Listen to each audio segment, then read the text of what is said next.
You're listening to the Skylight Books podcast. We're an independent, general interest bookstore putting great reads in the hands of people in the Los Feliz neighborhood of Los Angeles. Hosted by resident Skylighters, we're here to bring you new and exciting author conversations, group reads, and bookseller chats. Happy listening. Hello, lovely listeners, and welcome to Skylit. This is the Skylight Books podcast, and I'm your host, Halley. Today, we're welcoming Anna Moschovakis and Amina Cain. We're going to be discussing Anna's new novel, Participation. Before I introduce them to you, I just want to remind you that Skylight Books is open from 10 to 10 every day, and we ship nationwide from skylightbooks.com. Now, on to the show.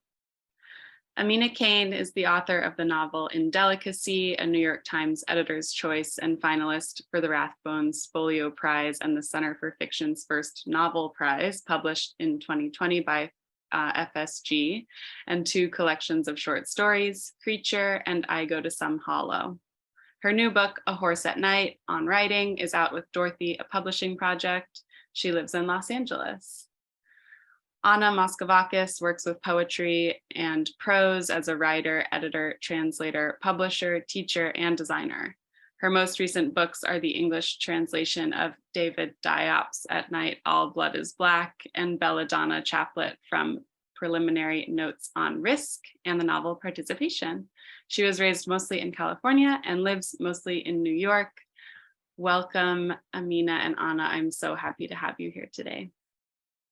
Hi, Anna. Hi, Amina. So good to be here with you. It is. It's really nice to talk to you, and especially about your new book, Participation. Congratulations. It just came out yesterday. Thank you. Yeah, I made it through. Yeah. I think you said you took a long hike, tired yourself out. I did, and stayed off of devices. I don't know why publication date is so arbitrary. It's like such a fiction kind of, but it also I just get super nervous. I'm like, I hope nothing terrible happens. So it was good to get tired physically. Yeah, it can be a weird day for sure. So I don't know if, before we start the conversation, if there's anything you want to tell our listeners about the novel, but I also wanted to start by asking you about where the impulse or impulses to write Participation came from. I'm kind of endlessly curious to know how a book arises for a writer in relation to what other things, and what kind of context in your life or your thinking or your reading or whatever. Yeah, totally. I mean, it's funny. I was listening to Halley read our bios, and I realized I gave such a condensed bio, but I didn't even mention the last two books that I wrote before this one. And my first three full-length books were poetry, and the poetry was getting kind of more and more sentencey and discursive, and maybe even a little more narrative, though I wouldn't exactly say that, but extension and kind of prosiness were becoming really central to it.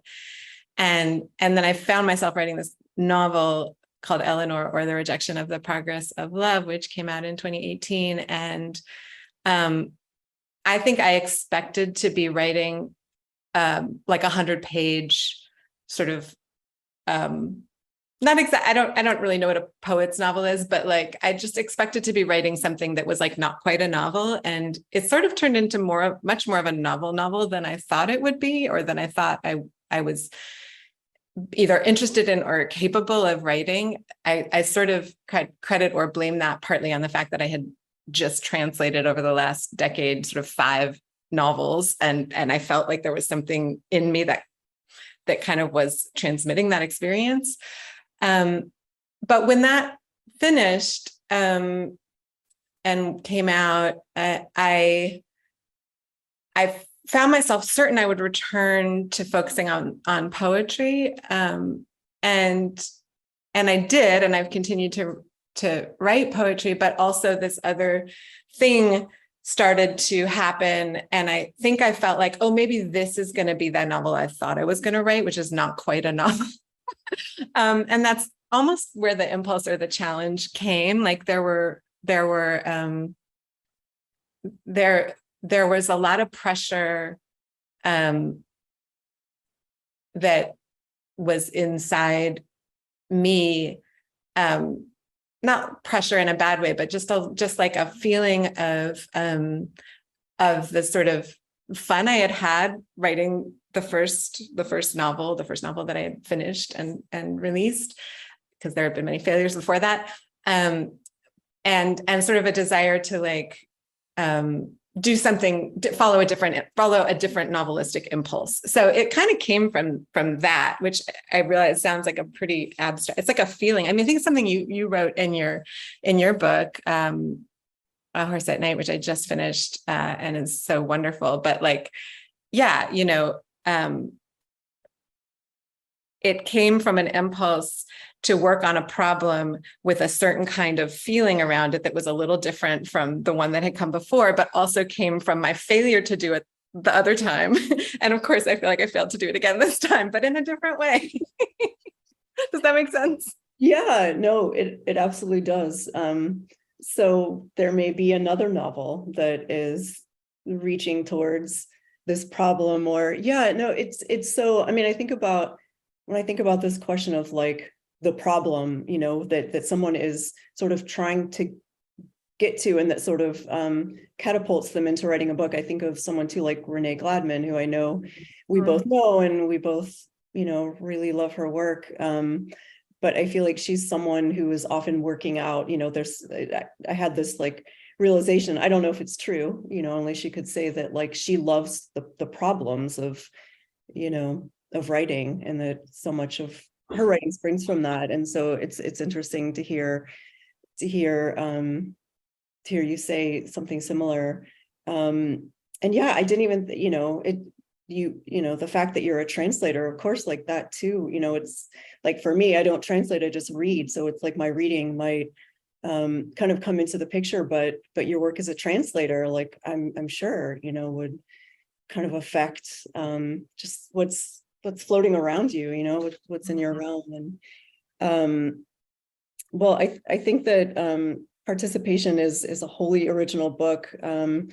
It feels both very real, and surreal, both related to metafiction, but different from it too. It feels as though it's teaching the reader how to read it as they go along. And probably, maybe all books do this to a certain degree, but I felt it transforming all along the way. And I thought of temperature, or I felt temperature when I was reading it, like the sense of that there was, not that it felt like a cold book, but there was something, there was some coldness that then became gradually warmer, for me as I read. And, I'm often thinking about the experience of reading, like not just what a book means, but kind of what it's guiding the reader through. And anyway, the book, sometimes it addresses the reader or the reader's expectations, and sometimes it's what feels to me like withholding. It's a book that defies the traditional form of the novel, and sometimes it doesn't feel like a quote novel, at all, but like a political or philosophical or social investigation of a novel. And you started to talk about this a little bit. I mean, you're talking about, the fact that you're a poet, too, and that you've written, I think, 3 books of poems, right? Or published 3 books of poems. And so I had that question, like, because you're a poet as well as a novelist and a fiction writer, do you, that was a question, like, do you consider this to be like a poet's novel, and I don't know what I think about that term, or any of the terms sometimes that get used to talk about fiction, like autofiction, et cetera. But I just wonder how you feel about those kinds of, labels, like just in general, and as they pertain to the book. And it's, you started to talk about the ways in which this novel is maybe different or, connected to your poetry. And I was just thinking about how it's very different for me, in terms of tone and language from They and We Will Get Into Trouble for This, the last poetry book that you published, but it seems interested in form and in aesthetics, so I've kind of said a lot and asked a number of questions, but just any response you have to that.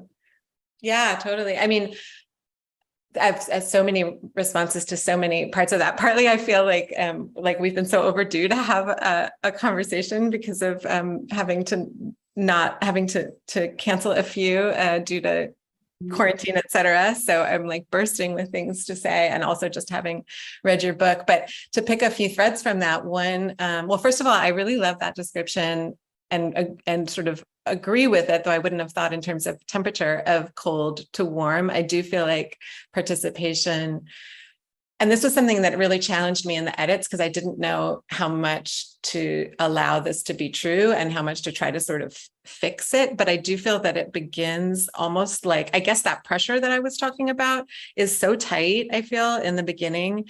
And I think in a way the book is about loosening, and getting messy. And because partly the problem that it's organized around, I think, is like all the problems that I obsess on, a kind of a psycho, philosophico, social, aesthetic problem, like all of those things bundled together. And I think this one, in like the most mundane terms, has something to do with the pressure of theory on practice, or like the false binary of those two. So laying that out a bit in the beginning is almost by necessity going to feel a little cold because it's false. It's a false, it's a false argument in a way. And yet I think it's something that many people and thinkers and artists that I care about are concerned with, is like, and also just kind of modes of being that I care about, right? Commitments that I care about are concerned with kind of, like working really hard to articulate and interrogate received and learned and inherited kind of theoretical, structures and ideologies and things, and trying to, I guess, improve them. That's a weird word, but challenge them or do better, And then also, while all that lifelong work is happening, we are also living every day and every minute and individual instances of experience that is always messy, are happening. And so I think I was trying to sort of lay this out in the beginning, but I wanted the book to also demonstrate that tension in a way that made it clear it had to come undone, like the experience of writing it felt like an increasing messiness, an increased confusion in a way, instead of like an increased clarity.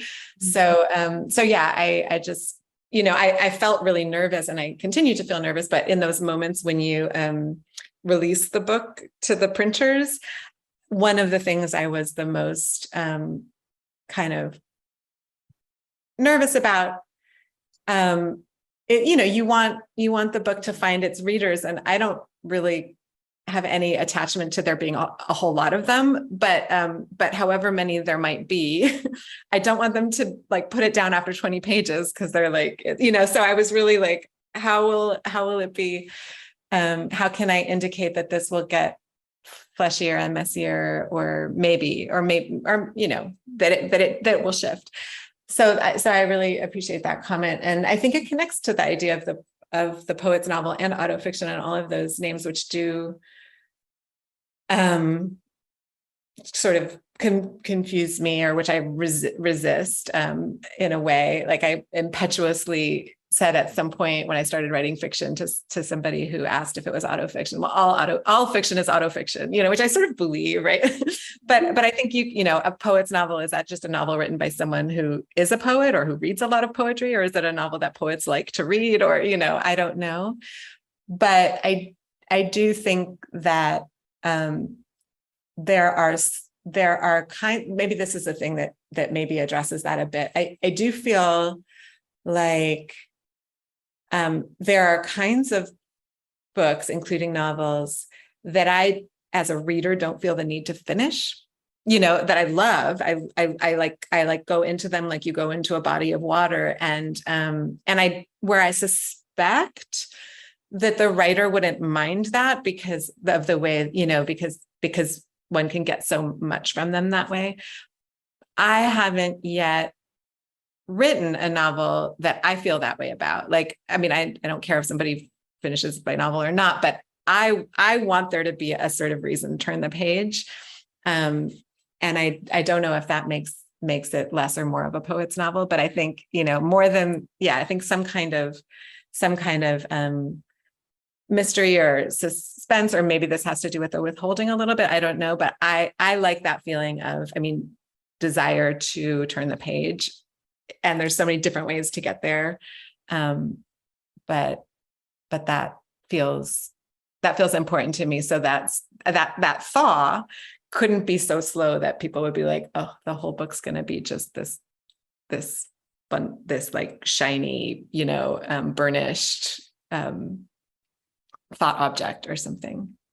Yeah. I mean, I think, what you say about a sort of, a loosening, that makes sense to me too. Like, not just like this sort of temperature, but just also the sense of like something that's a little tighter that starts to loosen, I think, in a really nice way. And that definitely, I think, makes the reader want to turn the page, and I was wondering, would you want to read a little bit of the novel? Sure. Yeah. You talking? That would be great.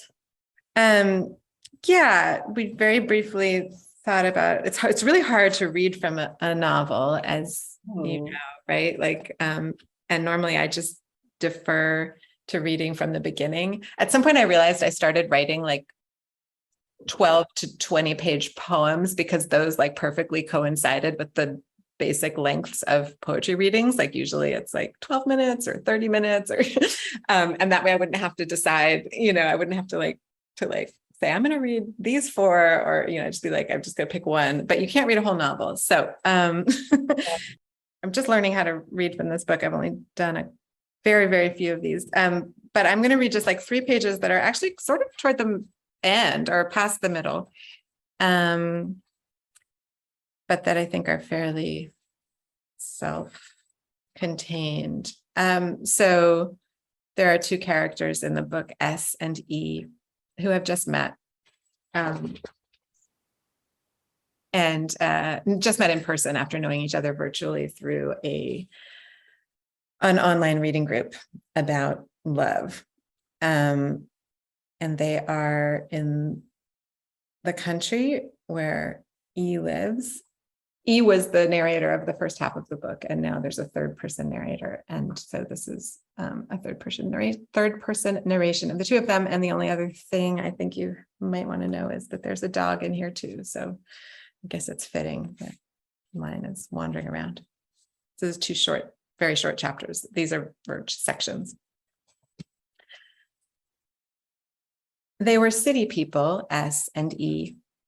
This doesn't mean the same thing to everyone, but it seemed to mean something similar to S and E, that they recognized they had been formed by grids and laws and the application of power to land, by climate control and light control and the anarchic organization of pedestrian life, by streets named for digits, politicians, artists, and states, by bars spilling into streets and the other way around, by the beautiful violence of millions of bodies navigating daily proximity, by the moments of excess, blackouts, heat waves, when difference fleetingly recedes, by the moments when instead it gets cruelly amplified, by the minute calculations needed to balance witnessing, action, and survival, by implication and exploitation more generally.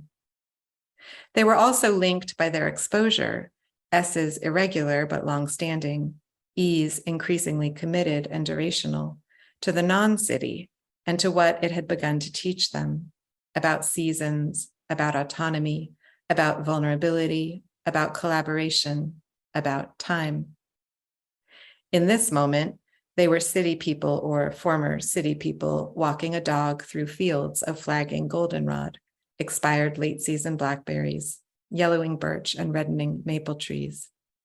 They pointed at things and named them when they could. Lion's mane, self-heal. Splice the dog ran after a rabbit and nosed some bear scat. They came upon a dead deer and had to drag the dog away. Recognizing things did not mean understanding them, and this was why S and E's first in-person conversation consisted almost entirely of questions answered by questions. S, do you think time will ever feel the way it did before the internet? E laughs. Do you think I'll ever finish reading another book? S, what if I write one for you? E, how long will it be? S, what's the right length? E, haven't you noticed that all the books in my piles have bookmarks between pages 25 and 100? S, haven't you noticed that there's a lot for me to notice right now? E, what if I write one for you? S, what if I hold you to that? Splice barreled down the hill from behind E and S, having made the loop around the field without them, and plowed between their legs, then skidded to a stop, turned, and waited, wagging for them to show their love. A long night. In the kitchen, Splice lapping at its water bowl, E and S turned serious. First about eating. The early fall of night had made them hungry, and then about coffee. S joked about the fancy coffee grinder, and E self-incriminated. I'm part bourgeois, never said I wasn't, which prompted E to tell S in detail about the imagined playground scene with the capitalist, which prompted S to tell E about 100 tiny similar scenes, some true and some only fantasized, which prompted E to tell S about the long ago sessions with the bookstore clerk with the cherry red lips, which prompted S to say to E, I feel strangely at home in your presence, to which E responded, I know what you mean. And with that, so many questions and expectations fell away, the anarchist of anti-science would approve, that S and E began to feel, each in their own way, which they took turns describing to each other, the appearance of a clearing or a field, whether it was the same field or two separate fields, they didn't wonder at, into which appeared or began to appear figures, leftovers or remainders, ruins, like the undone architecture and spent debris that persisted on the sites of the houses in the town neighboring E's, the place Hurricane Ezekiel had injured the most. What are these figures? S asked E, stroking E's arm on the downbeat of each word. I don't know what they are, said E. Let's count them. Then at least will give us something sure. They closed their eyes and counted. An observer would think their lives depended on it, wrinkled brows, puckered lips, eyes roving behind their lids. Then they opened their eyes at the same moment, smiled, and opened their mouths. 27, they said in unison, and Splice barked at the post-silence noise. 27 whats, said E. Pause. 27 figures of concern, said S, fake serious, but also serious. What should we do with them? Said E. We should address them. Beautiful. I'm so glad you read that section of the novel because it's my favorite actually. Oh.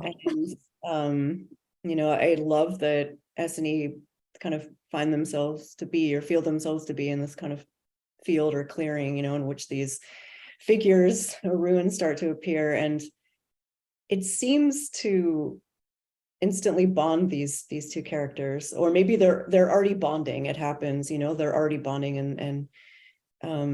and then this takes it even further. And I love that they bond so quickly. I feel like that's something you hardly see, happen to characters, in novels.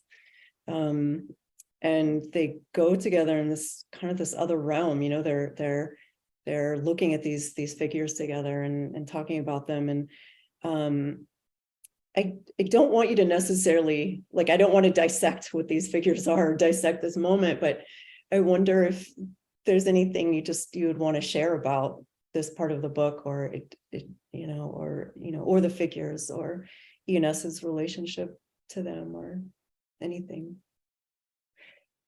Yeah, I don't know. I mean, I think that this book is deeply embarrassing to me in a lot of ways, which makes it hard to know how to talk about it. And it's not because I have specific things I'm trying to not say that I know about it. It's more that it feels like it's like, especially this part of it is reaching toward, like, I don't know, really mundane knowledge that I think a lot of us have in our bodies, but that if you talk about it, just feels kind of, I don't know, so slight that it couldn't mean anything. Like, simply the fact of how triangulation, how relating to a third thing, whether that's a belief or something you're physically looking at, or something outside of the two or more subjectivities that are trying to move toward each other, how having there be something else is almost like necessary. It's almost like we can't go straight at each other. We have to go through these things. I was thinking, I noticed in your book something I didn't think I knew about you, that you'd spent a summer at a Zen monastery. And I'm just thinking about that now, because I did a week of silent retreat years and years ago, more really as an experiment with a friend at a monastery, a Christian monastery, and I'm not a Christian, but they let people come and just stay at this place in the south of France. Anyway, I was with my friend, and we did this thing, and the pain of walking around this beautiful place and seeing these things and not being able to say to each other, or even to feeling like it was we were breaking the rules if we even used sign language to point and try and somehow communicate. Isn't that beautiful? I mean, I was 20 years old. I still remember that feeling of trying to still be a person and be a person in relation, without being able to sort of make that sort of triangulation with the world articulate in some way. Yeah. So that's so interesting. And I have a couple of different thoughts about different things that you said. One, I know what it's like to be a little embarrassed by a book you've written. I think I'm a little embarrassed by Horse at Night, only because I feel it's a very sincere book, which may be more sincere than any book I've written before. And in the novel I'm working on now, I also am trying to write about love, for the first time, I think, and I don't want to do it in an overly sincere way. And so I find that in the novel, I'm sort of already rearing against something I did in A Horse at Night, but there, love is a part of participation. I mean, there's this love between S and E that I feel you're able to get to it in a way that I haven't really seen, in a novel before. Like I said, in their relationship, which I really appreciate. That I mean, there is a sincerity in it, actually, but it's I don't know, like I was saying earlier, just that you don't really see characters sort of bond so quickly, or you don't see you don't often see in a novel a connection between two people that's not sort of only on the level of the romantic or some, that they're really connecting as people and having this experience together. And so I really appreciate the way you write about love in the book.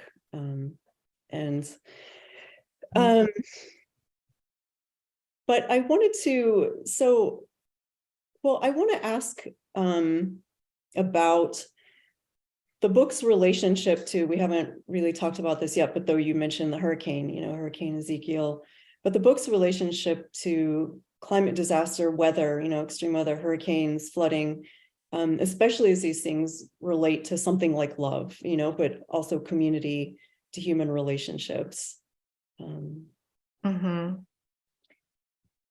Yeah.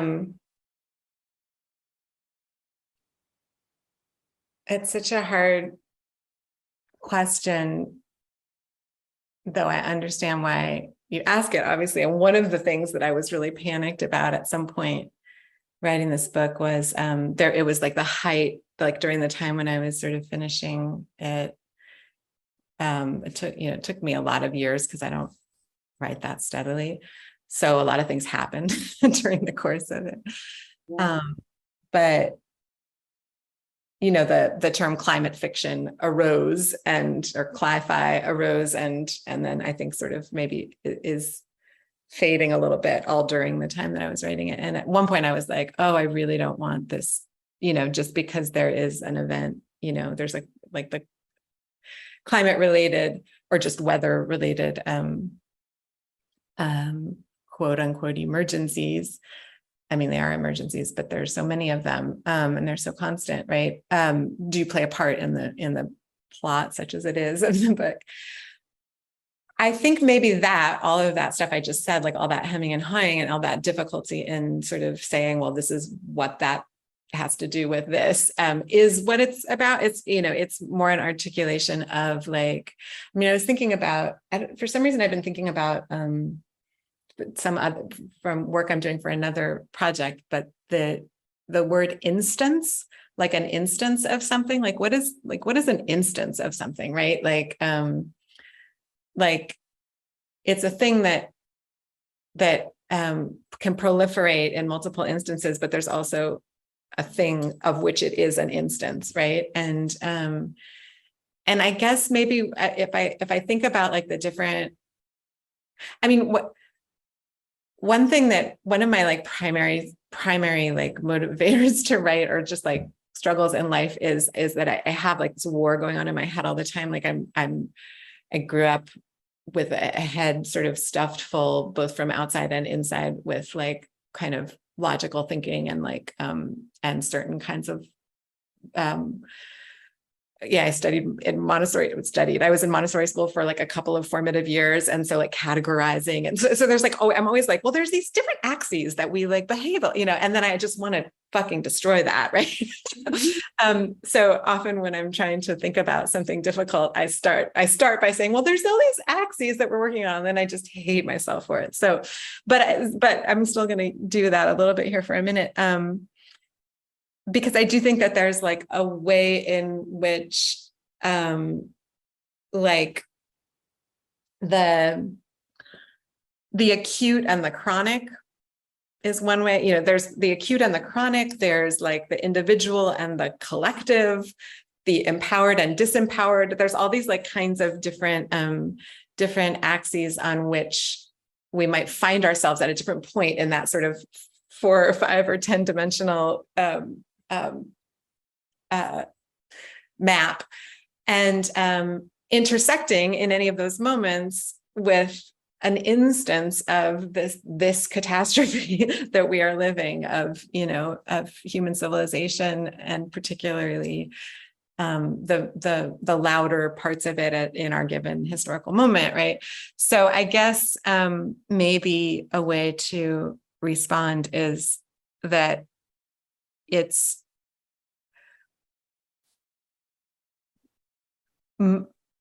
any experience. It's not I don't feel like backdrop is the right way to say it. Any experiences against a backdrop of doesn't work. But at the same time, I have to admit that lots of moments in my life and in my reading and writing life are momentarily not foregrounding climate disaster or any other kind of disaster. So how, and yet we all know that it's there anyway. So I'm just interested in the like embodied experience of having this like dissonance all the time. And maybe it's not actually dissonance. Maybe it's a chord, like that, a chord that resonates in our experience all the time. And it's like different notes, are in the chord are louder at different moments. But I do, there was like a line that in a poem that I wrote when I was young, not that young, in my 30s, or probably, or early 30s. How, this various talk about really embarrassing line, how I don't remember it exactly. How can I be happy while others suffer? It was just like the most, but it's like, that does not go away. So of course, I did want to write about love, and specifically erotic love and political or communal love, as part of a continuum and a spectrum. And yet to do that without suppressing catastrophe and interruptions, and also while admitting that, like, for instance, when there's a foregrounding of like help, like wanting to help others who are going through, like nearby, let's say, where you really are called and you respond because you need to, there's a clarity of like, I am now helping, there's an emergency, right? And then at some point, usually it tapers off, either the emergency is less all-consuming, or enough help has been supportive and provided, or the situation has changed, but it's not like it goes away and it's not like there's when do you decide, okay, today I'm going to turn back to to learning, this language that I do for pleasure or something, instead of just responding, right? I'm really interested in those moments because they're so complicated, and it would be, and there's no pure defensible way to make those decisions. Each of us has to make those decisions in the compromised ways that we do. So putting those things together felt really uncomfortable to me, but also really crucial at this point in my life, where I don't want to be denying myself or anybody what pleasures there are and what desires there are. I don't want that to be only irresponsible. Right. I've been thinking about some of these questions so much. I mean, just one, because, I happen to kind of think about climate change and climate disaster a lot, and so I feel like, given that, it's sort of changing what I'm writing, but subtly, so like it's not, I don't see myself writing like a straight up climate fiction novel, and yet it does sort of exist also a little bit on the background, this not the background, but it's part of things. It's part of the fabric of things. And so it's interesting to hear you talk about all this. And I mean, I also think about, like, I read this at one point, it's sort of an obvious statement, but that, if you're closer to your neighbors, closer to the people that you live around, that like you'll do better in disaster. If disaster strikes like in your area, like you'll weather it better, if you have relationships with them. And it, like these two reading groups that exist in Participation Love and Anti-Love, if I'm remembering right, like they come together, towards the end of the book. And to me, I felt, like I'm relating what I just said about sort of like having closer relationships to the people around you, to like, there's this way, like, I love that they sort of come together. It's not like happening in a sort of like, it doesn't announce itself, I think, in this way, but it still, like, after this, after Hurricane Ezekiel, after the flooding, they're there together, and they're, like, to me, that also has something to do with the warmth of the book, that I feel like, that things get warmer and warmer, like in the relationships, between them. But yeah, and then, you brought up, just this idea of, I think like eroticism or sex, in the novel. And someone once said of my first book, I Go to Some Hollow, that it's both like calmly erotic and supremely uninterested in sex, which I found interesting. I found it to be true, maybe in a different way of participation, like, which at times read to me like so sensually and erotically, but also at times felt like asexual. And that might just be because in my own mind, like, I often don't put together like extreme weather events or community things like a syllabus, in relationship to sex. And you kind of talked about like false binaries earlier, but like, I just wonder if you see those things as like quote opposites too, or can they belong together? I mean, I think they can, like that's part of what I think participation shows us, but, and like love, but just wondering if you have any thoughts about that. Yeah, I love that quote about your book, and I do think that there's something to that. I mean, I was just I'm obsessed. There was something that you said.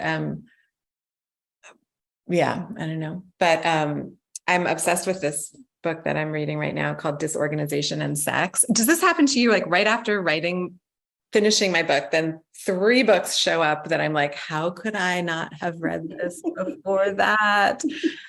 So this is a book by Jamieson Webster that I wish I had read before. I wish it had existed before I wrote this, wrote Participation. But I'm just going to read this little part because it's sitting right next to me here. And she's a Lacanian. The movements of desire displace an implicit trend towards mastery, totality, unification, and essentialism. And so desire continues to be an open site of investigation and possibility. Or to put it more strongly, sexual desire is the open site par excellence.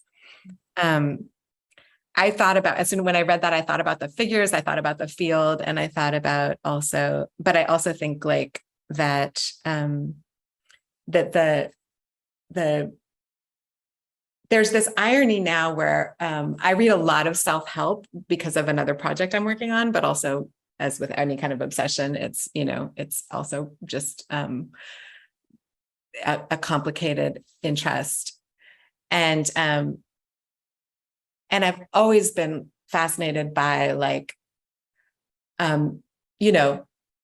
just try these 10 ways to fall in love or be, fix yourself or whatever, like all of these, which are kinds of syllabi in a way, right? Like a syllabus is like the intellectual version of like, at least maybe this is admitting something about myself, but like, when I feel like I wish I knew more about X or Y, I'm like, where's the syllabus for it? Just give me the syllabus for it so I can like know everything. Like I want to outsource the authority and I want to know everything about whatever it is. And obviously I also am aware that that's, that I don't agree with that concept. Yeah, so I think, I believe deeply and embarrassingly in this thing like that I just read, that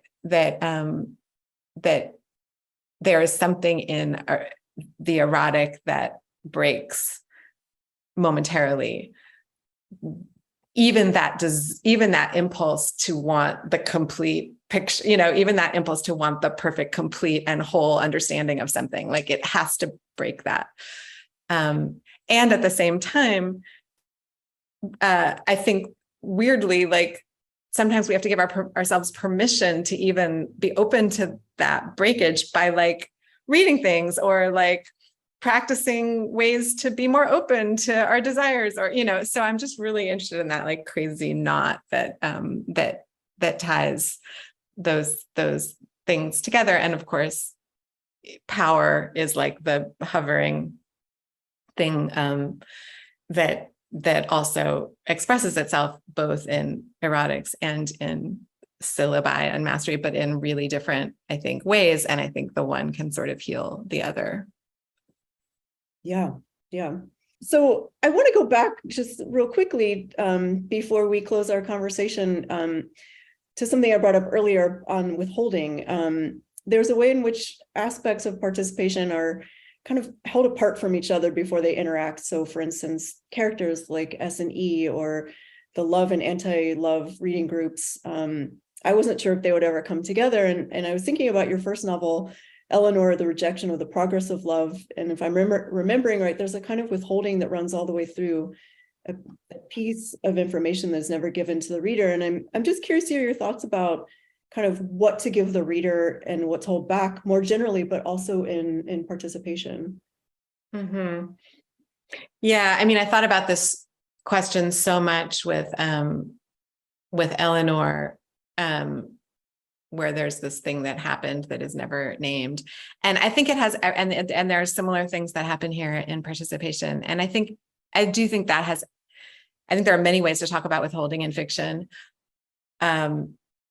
and a narrative, but I think for me, it really is, I really enjoy dwelling in a place where not knowing is crucial to being in that place. And for me, when I said earlier, I mentioned that Eleanor was the first novel I finished, but I had tried a few others before, and I would bore myself by knowing too much.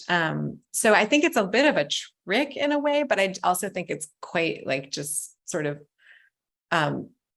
the only way that I can enjoy writing fiction is to keep certain elements, including like what characters look like and, like different things, to keep them in this kind of clear but fuzzy space, and to resist knowing them myself. So that's something I do for myself in order to keep writing, and that I just then have to check and hope is not reading to the reader as me withholding something I know and just not letting them know, or like some kind of coy, game. Like I'm sure there's no way to get it right.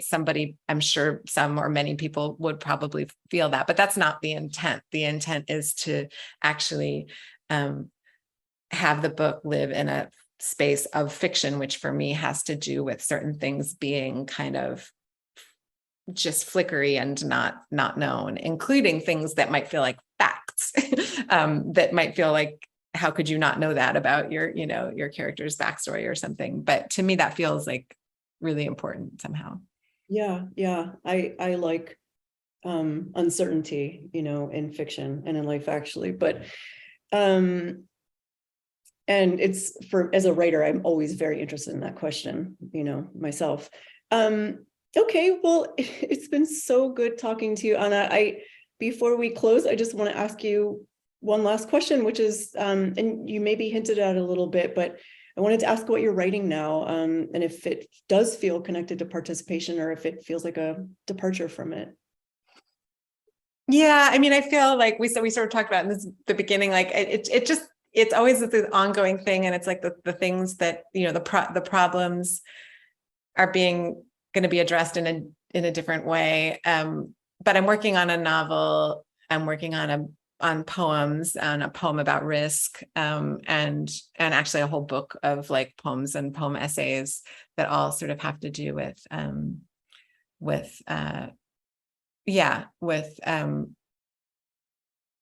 risk and movement toward, it's all my same old subjects. I'm also working on a really challenging translation that I love, that's very collaborative with my friend Miret Kebede of poetry that is in Amharic, the national language of Ethiopia, which I don't know except a tiny bit. So that's something that I'm really trying to turn to now that this book is done. But yeah, the novel is sort of about cults and and logic as a destructive force, and method acting Wow. That sounds amazing. Oh my I'm so God. excited. All of those things. I'm excited. Well, thank you so much for sharing your work with us today, Anna, and thank you for your questions, Amina. Today's guests, once again, were Anna Moschovakis and Amina Cain, and they were discussing Anna's novel Participation, which is out now as of yesterday. You can order your copy at skylightbooks.com. Thanks for listening. Thank you for listening to the Skylight Books podcast series. Please don't forget to visit our website at skylightbooks.com and make sure to follow us on Twitter and Instagram. Also, don't forget to subscribe to this podcast for more author talks and bookseller conversations. You can find us on Podbean, iTunes, and Spotify. Stay safe and healthy, and we hope to see you back in our store soon.